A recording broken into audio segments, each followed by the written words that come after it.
আসসালামু আলাইকুম প্রিয় দর্শক, সবার কি অবস্থা? হাজির হয়ে গেলাম দীপ্ত টিভির নিবেদিত মাস্টারপির জন্য নাটকের 1200তম পর্বে কী সব ঘটতে চলছে তার অগ্রিম খবর নিয়ে। অলরাইট, এই পর্বে আপনারা দেখতে পারবেন এবার রুনা এবং জালাল চৌধুরীর বিয়েটি কেউই আটকাতে পারবে না। মনিকে দেখা যাবে সে রুনাকে রাজি করে সাথে সাথে জালাল চৌধুরীকে ফোন করে বলবে, স্যার আপনার সাথে আমার একটু বিয়ের ব্যাপারে কথা ছিল। আর এই কথা শুনে জালাল চৌধুরী বলবে, মনি তুমি কিছু মনে করো না, আসলে আমি তোমার সাথে বিয়ের ব্যাপারে কথা বলতে চাই না, কারণ এই বিয়েতে আমি রাজি নই। আর এই কথা শুনে মনি বলবে, স্যার আপনি এটা কোন ধরনের কথা বলছেন? তখন জালাল চৌধুরী বলবে, হ্যাঁ আমি যেটা বলছি ঠিকই বলছি। তখন মনি বলবে, আমাকে তো দাদিজান বলল যে আপনি রুনা ম্যাডামকে বিয়ে করতে রাজি আছেন, এখন কেন না বলছেন? তখন জালাল চৌধুরী বলবে, আসলে আমি রাজি থাকলেও রুনা ম্যাম আমাকে বিয়ে করতে রাজি নয়, আর এর জন্যই আমিও এখন রাজি নই। তখন মনি বলবে, আমি তো একটু আগে মার সাথে কথা বলেছি, সে তো বলল আপনাকে বিয়ে করতে সে রাজি আছে। তখন জালাল চৌধুরী চমকে যাবে। জালাল চৌধুরী বলবে, তুমি কি সত্যি বলছো? তুমি কি শিওর যে তোমার মা রাজি আছে? আর এই কথা শুনে মনি বলবে, হ্যাঁ আমি একদম শিওর।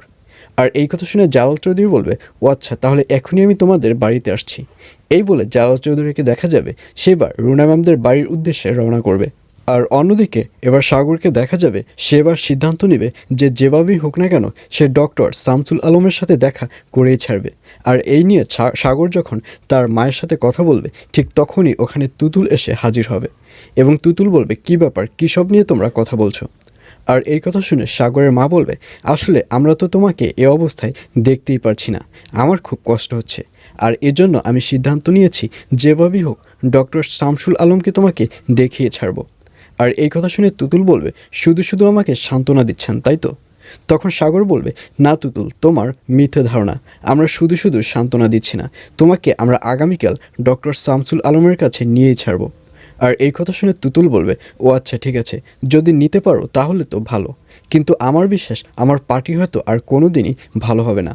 এইসব বলে তুতুলকে দেখা যাবে সে দীর্ঘশ্বাস ফেলবে।